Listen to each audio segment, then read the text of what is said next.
Good morning, grade 9s, and welcome back to another lesson in Quarantine English. Now, before we get started with today's topic, which this time is common writing mistakes, or common mistakes in English in general, really.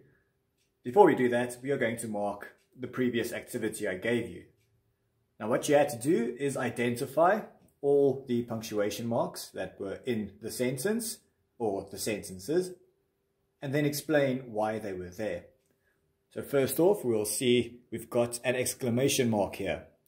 Now here, an exclamation mark indicates that the sentence is being exclaimed, so it's being shouted. Next, we've got my favorite sports include, we've got a colon there. Now a colon, in this case, is used for a list that is about to follow, as you can see. The other reason to use a colon would have been for an explanation to follow, but in this case, it's a list. And because I have a list and I need to separate things that are very similar in a series, I have to use commas. And that's what they are there for. And this is what we would call a statement, just stating a fact, which means I end with a full stop. And then there's a question at the end. So whoever is saying this requires information to be given, which means it's a question, therefore a question mark. And that is it for our marking. Didn't take too long, I think. So today we are doing common errors in English. These are just general things that most of you tend to do, or the majority of problems tend to be these. Now the first one I would like to start with is one that I mentioned in the previous lesson as well, which is contractions. Contractions, there we go. Now, as you know, a contraction is when you take something like, let's say, do not. Now, what we tend to do, because we want to speak, we want this to be more fluent, when we say these words, we say something like don't. But you will notice that there are certain letters that have now been omitted. This is called omission. When this happens to two words, or sometimes even one word, then we get the contraction. Because this sounds so natural and you talk like this more often than not, you write this way as well, which you should not be doing. So this is not what we call academic English. This is more informal. We want to stick to this and leave out the contractions. This is something that happens very often in your essays. When you are just writing, maybe there's some time limit and you are worried, and therefore you quickly write down don't and never look at it. So that is a very common mistake that can be helped. So try and remember that one in future. Let's get on to our next one, which is also one that I mentioned in the previous lesson, the apostrophe.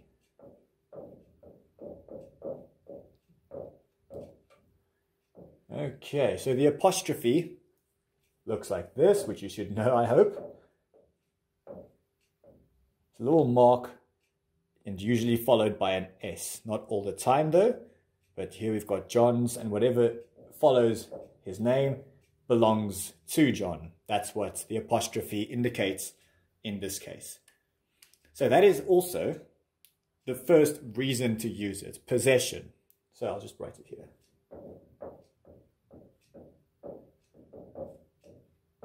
Okay, so possession. If something belongs to a person or to something or a group, then it's called possession, and then I am allowed to use the apostrophe. The only other reason to use the apostrophe, as you know from the previous thing we just spoke about, is for contractions. And here I can make words like cannot, I can make it can't. Okay, there's an example of one word being contracted instead of two. So these are the two reasons, and the only two reasons to use the apostrophe. However, you know that you are not allowed to use this. Therefore, technically, for grade 9s, you should only be using the apostrophe for possession. This is a very important thing to remember. Now, something else I can add here, which makes part of the mistakes that you make, which is why I have mentioned the apostrophe.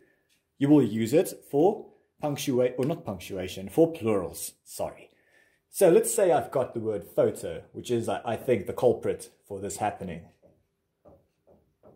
Now, photo, if I want to make this a plural, I will just add an S to the word. So it's photos. And that is the end of it. That's all I do to make one thing more than one thing. The common mistake here is that people tend to add an apostrophe here, which is incorrect. It should never have an apostrophe to make it plural. Remember, if you ever get confused by this, just remember what I told you. Only use the apostrophe for possession. Now, let's continue to the next very common mistake, which coincidentally is also a lesson that I did previously. And it is the subject-verb agreement. Now here, I'm going to talk more specifically about the auxiliary verbs. But we are still going to talk about subject-verb agreement. That's a beautiful line. Okay, let's get started anyway. So let's say something like, he is running. Another sentence that we can use, something like,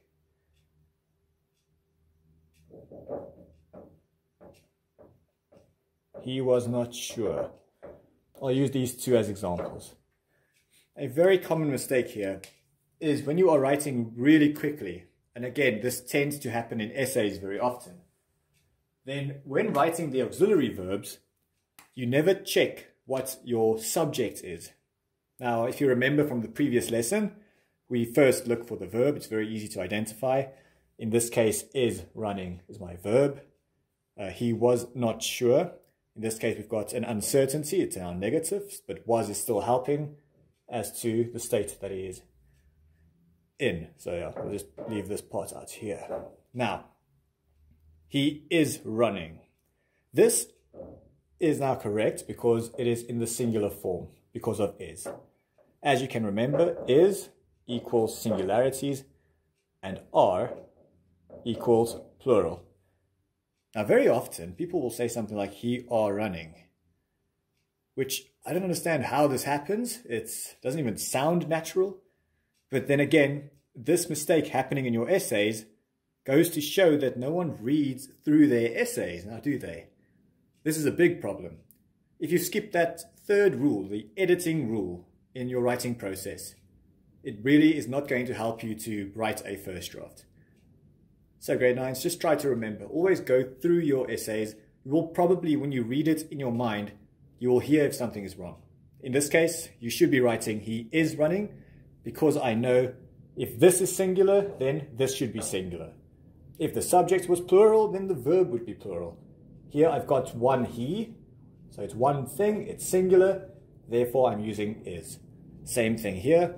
I very often see were instead of was here. So this is an error that happens more when you go into the past tense. So he were not sure.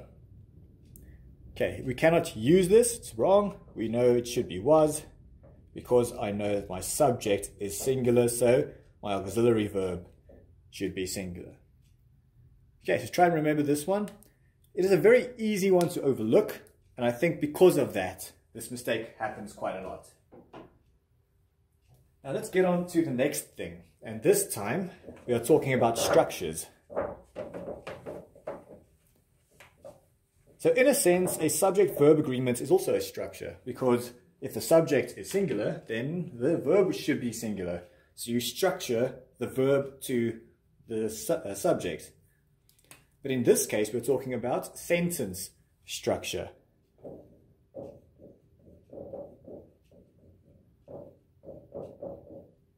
There we go, sentence structure.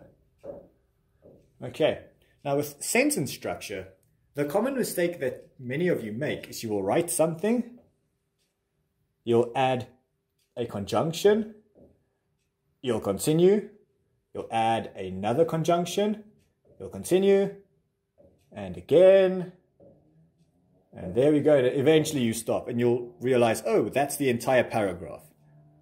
Now this is all horribly wrong. Okay, so sentence structure also has a lot to do with your subject-verb agreement. In most sentences, you will find the following. Okay, so all of that was wrong. Just remember that this was wrong. You will always find a subject, something that your sentence is about, and this subject will always be involved with an action. Sometimes, and this is an optional one, there's an object being interacted with as well. Now this is a main clause. It can stand on its own. It doesn't need any aid from another sentence to exist. So this is what we would call a main clause. Now to remember this, a main sentence has one subject, one verb, one object, optional, sometimes with variants, but in this case, just remember this is a main clause. So whenever you write something in, let's say, an essay, and you realize that you are saying many different things and your punctuation shows that it's a very enormous sentence, start from the beginning of your sentence, find the first subject you can, the first verb you can. If it's interacting with an object, find that as well. And when you find a word like and continuously, cut it out, put a full stop and end your sentence. It's a very easy way to fix your sentence structure. Now, obviously, there can be some differences to this. Otherwise, conjunctions would never have existed. So, if you do have conjunctions, make sure to only add one per sentence. You can, in a grammatical sense, add two, but it is better at your level just to stick to one and not make your sentence too convoluted. So if you have a comma here and you want to explain something, you say because. So let's say the food tastes horrible because no one cooked it properly. Okay, so that would be, in this case, a complex sentence because it is a sentence fragment being connected to a main clause. So there it would be fine. You can add because and continue on. But then I would have to end it there. I cannot go and let's say add and this and that.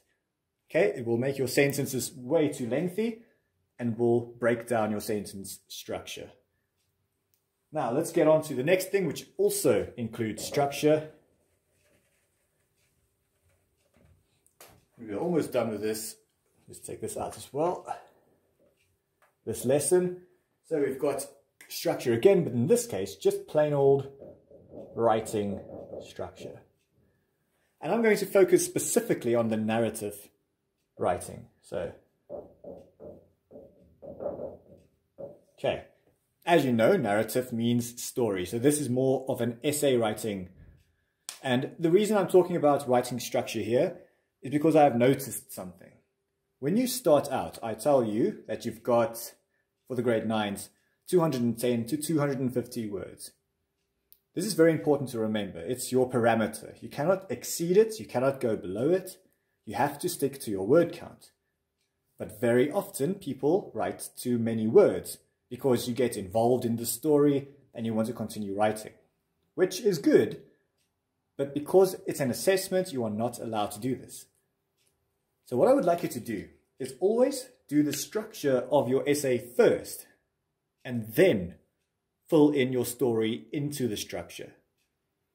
So if I can explain this in a more visual way, write down introduction, write down body, and then write down your conclusion. So these will be your 3 brackets. Now you know you need to space your wording in 250 words. So let's say I will add, let's say 30, 40 words here. Let's say 40 words for my introduction. Okay, so that leaves me with 210 words left. Now, most of my content needs to be in the body, which means I have to add a lot of my word count to this part. So in this case, let's add about, let's make it 180. Okay, that leaves us with, I don't give mathematics, but I'll try 30 words if I'm not incorrect. So we've got 30, I hope. And now we can see I've got some structure to this. So if I start writing my introduction while I'm planning, of course, this is all part of my planning process. Now I'm going to my first draft and I write my introduction. I notice, oh, this looks lengthy. I'm only supposed to use 40 words. Then you count your words, you see you are going over, and you stop it there. If you stop these problems in your first draft, it's going to save you a lot of time. Because many of you finish your essays, realize you have too many words, and you just start erasing random things, and your sentence, or well, your story makes less sense. So if you do it like this, your structure will be better. Okay, so the last thing we'll be talking about, it's not a very big issue, it's more of a, think of it as an enhancement of your writing. And it's not really a mistake that you make, but it is something you use very often. The word very. So this word shows you that something is excessive. We don't know what, but it's more than usual. So if you are tired, then yes, okay, that's fine. You can still probably go on with your day. But if you are very tired, then people know, oh, okay, you're about to pass out. So that is the difference. This word, in a way, enhances. But because it's used so often, it's not a very great word to use. Remember, we want to be extravagant. We want to have nice writing in our essays, especially our essays. So I've got some examples that I can give you for words that can replace very. So let's say we've got angry, which is one you use very often. Beautiful. Oh, and please look at your spelling, people. I've seen some strange things in my day. Let's say boring as well. I hope you're not thinking about this while I'm giving the lesson. If you are, I forgive you. Another one. Here's a nice one to use. Okay, and let's say last one, which I hope is a very big focus in everyone's life now. Clean. Now, these words will always be preceded with the word very to show how extensive it is. There we go. I'm using ellipses to show you that something is being omitted, but you know what it is because you've got context. Ha, see the connection, very good. Now here, we've got words like, and if you are a fan of cars, you will know that very angry, it's not fast, it is furious. So writing in a sentence, for instance, where you want to say someone was very angry, if you say that they were furious, it sounds better. It's a better use of your vocabulary. Now, beautiful. Here's a nice one, gorgeous. There we go. Very nice word as well. Gorgeous. Now, a very boring something, a very dull. If something is very dull, again, it means very boring. So instead of using this word plus the boring word over here, I just find a better synonym for it. Okay, last two we've got here. We've got cheap. Cheap, we can use stingy. If you are stingy, then your friend never wants to give you any money for the tuck shop. Then clean. Spotless. Okay, so there are some examples. Now, what I'm going to do is the only homework you will be getting for today, because we are done with the lesson, so yay, hooray, and everything. Okay, all you have to do is you have to go and find not these that I have mentioned on the board, 5 other examples of very commonly used words that are added with very. So you're going to find very and add these 5 words. So you'll have 1, 2, 3, 4, 5. 5 examples. And then I want you, for homework, to go and find alternatives for them. Okay, so you'll basically be finding a synonym. Okay. Thank you, grade 9s, for tuning into Quarantine English, and I'll see you again next time. Goodbye.